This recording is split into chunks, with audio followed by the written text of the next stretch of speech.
Assalamualaikum warahmatullahi wabarakatuh. Waalaikumsalam warahmatullahi wabarakatuh. Kurang besar ya slide-nya ya. Ini sudah jelas? Sudah jelas ya. Baik. Pagi semuanya. Selamat pagi, Bu. Selamat pagi, Bu. Selamat pagi, Bu. Semangat pagi, generasi cerdas Indonesia. Semangat pagi. Oke, kalau Ibu bilang semangat pagi, generasi cerdas Indonesia, kalian jawabnya semangat pagi gitu ya. Baik, Ibu ulangi. Semangat pagi, generasi cerdas Indonesia. Semangat pagi. Semangat pagi. Semangat pagi. Terima kasih. Masih pagi harus semangat ya.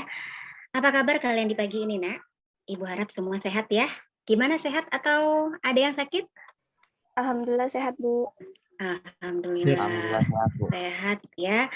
Baik, kita masih berada di masa pandemi. Pada akhir pembelajaran tahun ajaran ini, kita masih pembelajarannya jarak jauh seperti ini. Kalian harus tetap jaga kesehatan kalian, tetap perhatikan 3M, jaga jarak kalian, sering mencuci tangan, baik dengan air mengalir ataupun dengan hand sanitizer, kemudian tetap menggunakan masker apabila kalian berada di luar rumah. Kalian tidak boleh sakit, kalau kita sakit, maka aktivitas tidak bisa kita laksanakan. Oke, baik anak-anak, Ibu mau lihat dulu ya, Jeremy. Mana ketua kelas? Sudah ada ya. Jeremy, ada berapa siswa yang hadir hari ini, Nak? Apakah temanmu hadir semua? Semua sudah bergabung, Bu, 20 orang. 20 orang, alhamdulillah lengkap ya. Ibu mau lihat dulu. Coba sambil Ibu mau ngecek kalian, tolong absen presensi online pada room ini. Di bagian chatnya Ibu sudah kirimkan link Zoom-nya. Jangan lupa absen. Kalau kalian nggak absen, maka nanti aktivitas kalian tidak terekam untuk kehadiran. Jeremy, minta tolong dipimpin dulu doa sebelum kita belajar. Teman-teman, sebelum kita memulai pelajaran biologi, marilah kita berdoa sesuai dengan agama dan kepercayaan kita masing-masing. Berdoa dimulai, berdoa selesai. Terima kasih Jeremy, semoga dengan doa yang barusan kita panjatkan, Allah lapangkan hati kita dalam menerima pelajaran biologi di pagi ini, amin. Anak-anak, sebelum belajar, marilah kita dengarkan dengan seksama lagu Indonesia Raya. Semuanya mendengarkan dengan hikmat dan menghayati syair lagu tersebut. Indonesia Raya dimulai.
Kehadiran ya.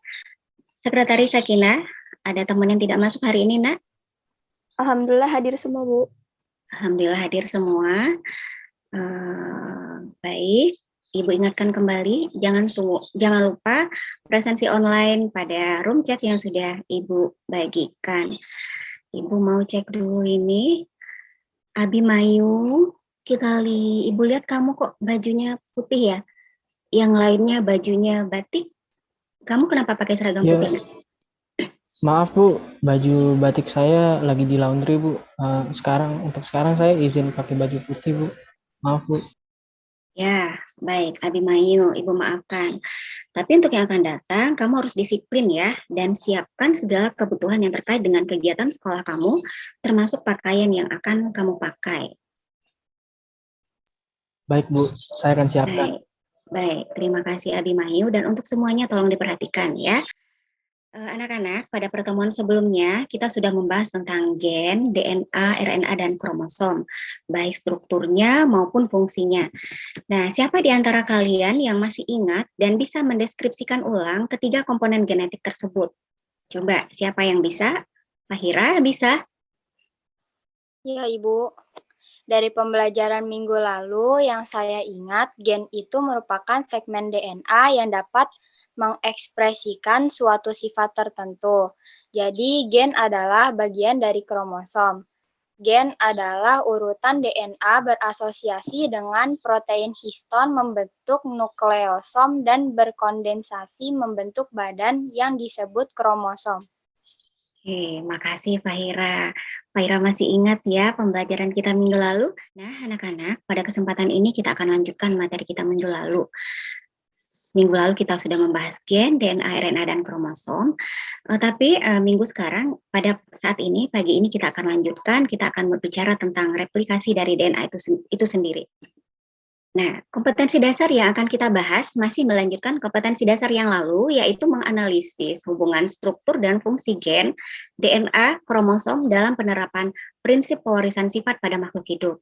Dengan IPK ada 334 menjelaskan proses replikasi dan transkripsi DNA, yang 335-nya menganalisis hubungan struktur dan fungsi gen, DNA, kromosom dalam penerapan prinsip pewarisan sifat pada makhluk hidup. Dengan tujuan pembelajaran, nanti setelah belajar, kalian diharapkan dapat menjelaskan proses replikasi dan transkripsi DNA, serta menganalisis hubungan struktur dan fungsi gen, DNA, kromosom dalam penerapan prinsip pewarisan sifat pada makhluk hidup dengan penuh tanggung jawab, jujur, disiplin, peduli, santun, dan didasari dengan keimanan terhadap Tuhan Yang Maha Esa. Nah, lalu anak-anak sekalian, sebelum kita presentasi seperti yang tadi Ibu janjikan, Ibu punya tayangan buat kalian. Kalian simak baik-baik ya terkait materi ini.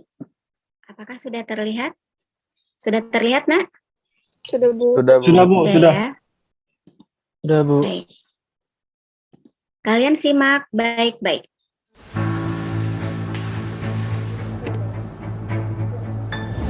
Berbicara tentang COVID-19, saat ini sejumlah negara di dunia sedang mengembangkan vaksin, termasuk di Indonesia. Selain mendatangkan vaksin dari luar negeri melalui kerjasama dengan perusahaan Cina, Sinovac, dan G42 Sinopharm dari Uni Emirat Arab, Indonesia juga mengembangkan vaksin secara lokal yang dinamakan vaksin merah putih. Vaksin merah putih sedang dikembangkan di sejumlah lembaga penelitian dengan berbagai pendekatan atau platform. Apa saja pendekatan yang diambil? Sebelumnya, mari kita ingat kembali cara kerja vaksin.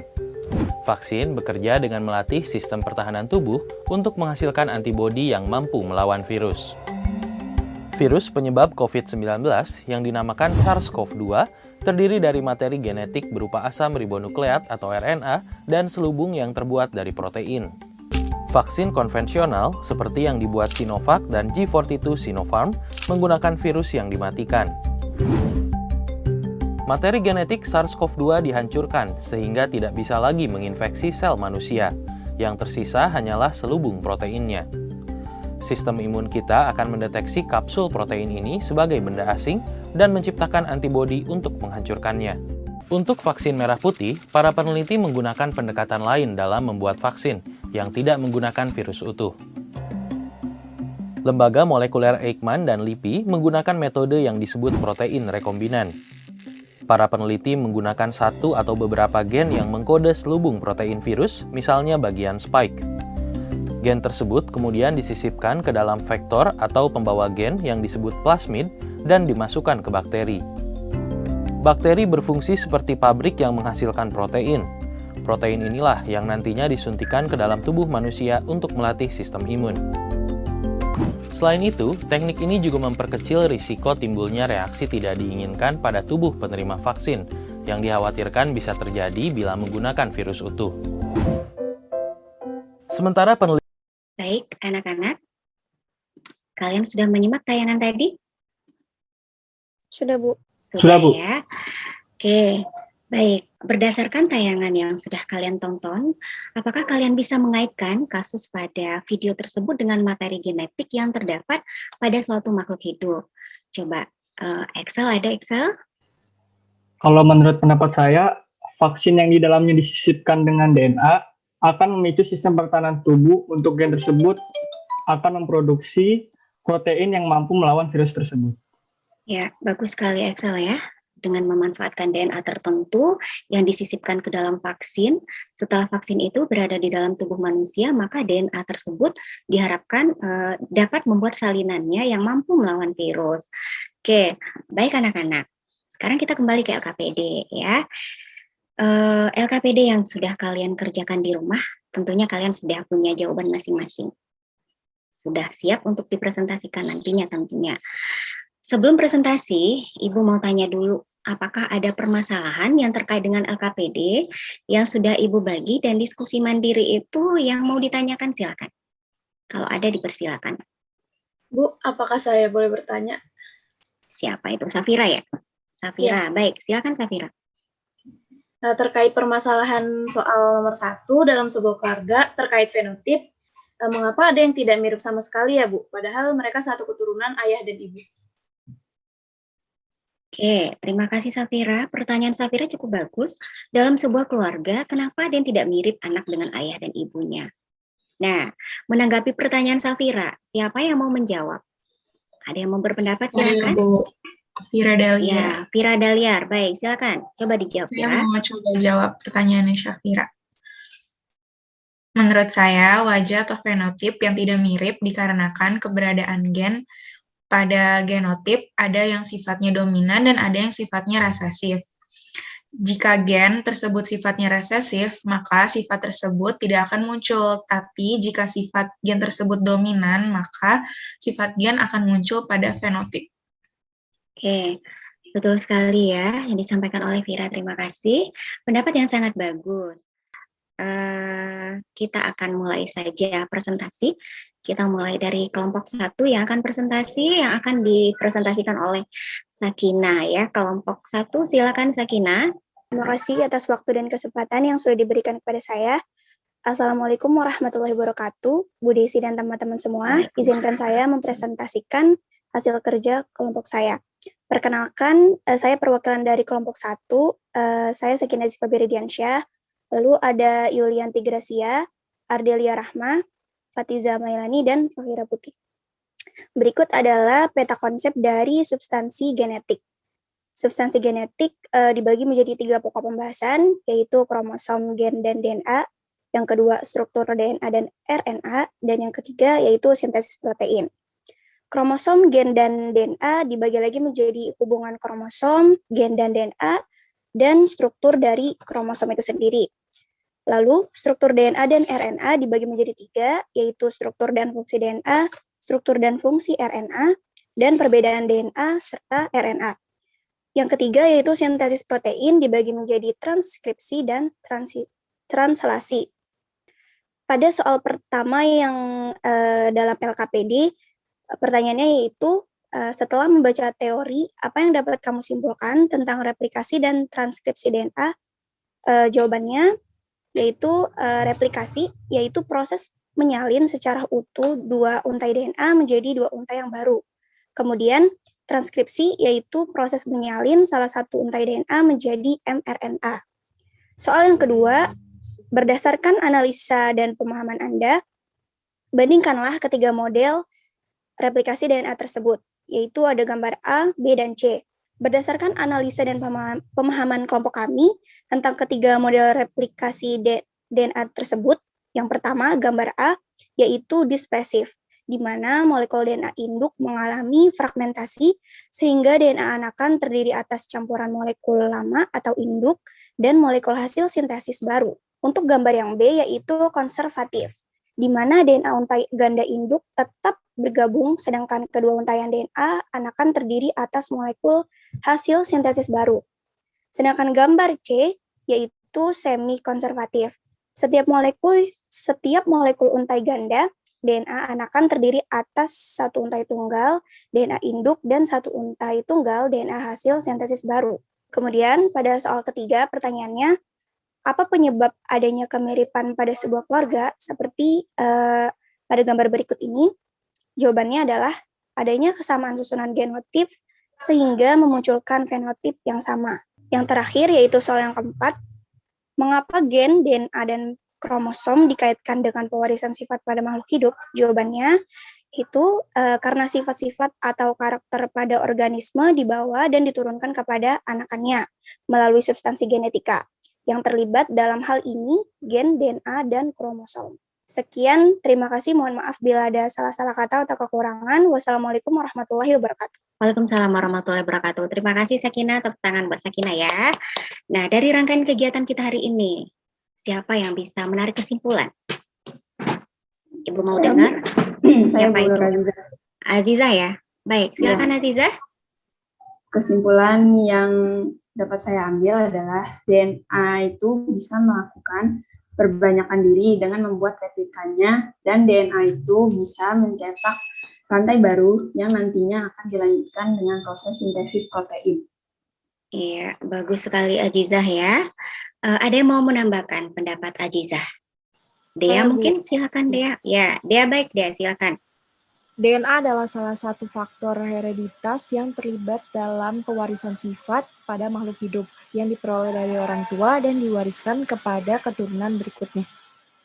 Iya, bagus sekali. Benar sekali yang disampaikan oleh Azizah, yang disampaikan oleh Dea, bahwa DNA adalah faktor hereditas yang bisa melakukan replikasi dan bisa memperbanyak diri.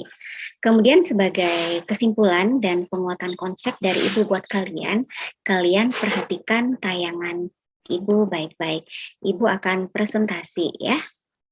Kesimpulan dari pelajaran dan penguatan dari Ibu buat kalian tentang materi kita hari ini adalah di mana kita membahas ada materi genetik, yang penting itu ada gen, ada kromosom, ada DNA. Susunan gen itu akan membentuk genotip. Genotip itu tadi Bu bilang ada yang resesif, ada yang dominan. Genotip itu nanti akan memunculkan fenotip. Kalau sifat itu muncul, berarti gen itu dominan. Kalau fenotip itu nggak muncul, sifat itu nggak muncul, berarti gen itu resesif. Itulah kira-kira kesimpulan pelajaran kita pada pagi hari ini. Apakah bisa kalian terima? Bisa dipahami? Bisa, Bu. Bisa, Bu. Bisa ya. Baik, kalau memang paham sebagai bahan evaluasi Ibu dari pembelajaran dari pagi tadi sampai sekarang, Ibu punya kuisis buat kalian. Kalian kerjakan, tolong ya. Sebentar Ibu akan bagikan linknya. Oke, semuanya sudah bergabung, kita mulai ya.